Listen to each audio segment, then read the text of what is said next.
Assalamualaikum warahmatullahi wabarakatuh. Perkenalkan, nama saya Alfian Nur Al-Faqih. Saya dari kelas 3F D4 Manajemen Pemasaran Politeknik Negeri Malang. Di sini saya akan mengulas beberapa pertanyaan tentang mata kuliah e-commerce, yaitu kondisi pasar pada saat wabah virus corona, yaitu COVID-19. Jadi untuk pertanyaan yang pertama yaitu,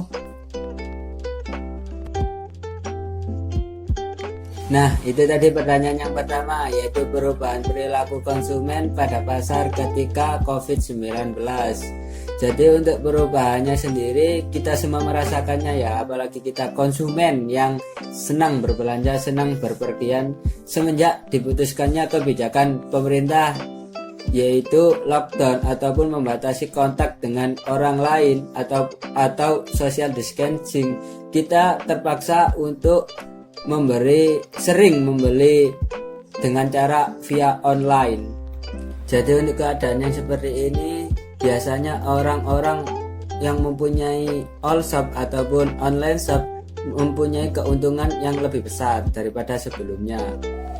Namun perubahannya bukan hanya itu saja, bukan hanya sekedar berbelanja online, akan tetapi pada saat WHO menetapkan bahwa virus 19 ini menjadi pandemi global yang dimana semua orang bisa terinfeksi dari virus ini, membuat para konsumen menjadi cemas untuk berbelanja keluar ataupun berpergian keluar. Lalu lantas bagaimana perilaku belanja dan konsumsi mereka di tengah kecemasan ini? Perilaku hidup bersih ataupun hidup sehat sangat meningkat tajam bagi mereka yang awalnya tidak memakai masker pada saat berpergian, sekarang memakai masker pada saat berpergian, ataupun yang sebelumnya tidak mencuci tangan sekarang lebih rajin untuk mencuci tangan. Hal itu juga didorong oleh media-media yang menyebarkan berita hoaks yang menyebabkan konsumen melakukan pembelian secara berlebihan, yaitu pembelian bahan pokok, pembelian masker ataupun alat kesehatan lainnya. Bukan hanya pada saat WHO menetapkan bahwa virus 19 ini menjadi virus pandemi global saja, akan tetapi ada fase-fase pemerintah mengumumkan jumlah yang terinfeksi melonjak drastis dan beberapa pasien yang terinfeksi mulai meninggal dunia, menyebabkan perilaku konsumen menjadi berubah juga.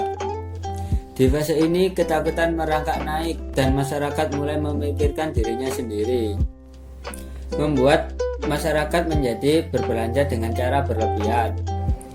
Hal itu juga membuat masyarakat mulai membatasi bepergian keluar rumah, sehingga mal, pertunjukan, pertandingan olahraga, bioskop, ataupun tempat-tempat keramaian mulai sepi karena dihindari oleh masyarakat yang merasa ketakutan. Konsumen juga mulai mengurangi belanja di pasar dan supermarket, ngopi di coffee shop atau makan di mall. Maka belanja online dan layanan food delivery menjadi solusi untuk mendapatkan kebutuhan sehari-hari. Nah, bukan hanya dua fase itu saja, akan tetapi ada fase lagi, yaitu ketika jumlah korban meninggal melonjak tajam dan pemerintah mulai panik mengeluarkan beragam kebijakan penanganan seperti lockdown, travel ban, penutupan tempat-tempat keramaian, karantina ataupun isolasi, hingga libur kantor ataupun libur sekolah. Di fase ini konsumen berada di puncak ketakutan dan kondisi lingkungan masyarakat begitu mencekam. Masyarakat sudah betul-betul takut keluar rumah untuk berbelanja dan memutuskan tinggal di rumah selama berhari-hari. Dari fase-fase yang terjadi, terdapat lonjakan harga yang relatif lebih mahal daripada yang sebelumnya. Namun konsumen tak lagi sensitif terhadap harga. Di tengah ketakutan yang mencekam, berapapun harganya pasti akan dibeli, terutama alat kesehatan dan barang pokok.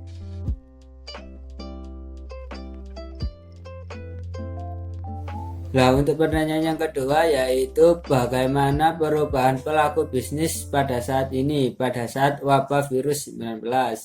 Pada wabah virus 19, hampir semua pelaku usaha kecil dan menengah terpukul akibat penyebaran virus ini. Namun di tengah pandemi ini, para pelaku usaha harus melakukan berbagai strategi agar bisnisnya tetap berjalan. Pelaku usaha harus dapat bertahan selama 3-6 bulan ke depan. Perlu adanya perubahan proses bisnis sementara agar cash flow bisnis tetap positif. Strategi yang dapat dilakukan adalah dengan mengulas kembali bisnis, kenali customer dan kebutuhannya, permudah proses bisnis, dan klasifikasikan produk yang mudah dijual. Selain itu, segera lakukan digitalisasi produk usaha ke dalam katalog yang mudah dibagikan, perdalam stok barang, dan beri insentif kepada karyawan yang mampu memberikan performa terbaik dalam keadaan sulit seperti ini. Lalu untuk strategi yang kedua yaitu meningkatkan kepercayaan konsumen dengan memposisikan diri sebagai bisnis yang memperhatikan konsumen dan seluruh stakeholder bisnis terkait kebersihan, yaitu dengan cara melindungi para karyawan dan para konsumen dengan penggunaan masker, hand sanitizer, dan pentingnya untuk terus mengkomunikasikan untuk kebersihan di lingkungan sekitar. Pandemi virus corona alias COVID-19 telah mengubah banyak cara perusahaan dan berbisnis beroperasi secara signifikan. Menanggapi situasi yang seperti ini, pemerintah pun mendesak masyarakat untuk mempraktikkan jaga jarak atau yang biasa kita sebut physical distancing untuk mencegah penyebaran virus. Melansir dari tempo.com, Dinas Tenaga Kerja, Transmigrasi, dan Energi Provinsi Jakarta dalam kebijakannya baru-baru ini juga mengumumkan bahwa per tanggal 30 Maret 2020 lebih dari 1 juta tenaga kerja yang bekerja di lebih dari 2.500 perusahaan telah menerapkan sistem bekerja dari rumah alias work from home.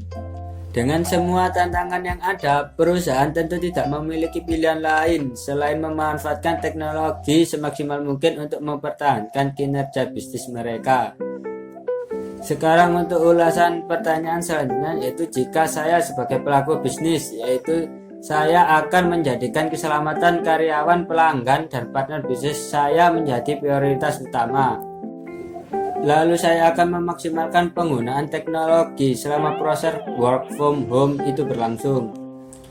Untuk selanjutnya saya akan mengkontak mitra bisnis saya untuk penindakan pencegahan secara berkala.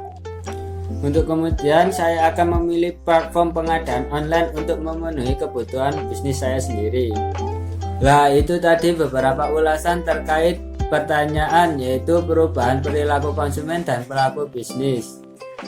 Video ini saya persembahkan kepada kelas 3F dan kepada dosen pengampu mata kuliah e-commerce yaitu Bapak Mustafa untuk memenuhi kebutuhan UTS dalam mata kuliah tersebut.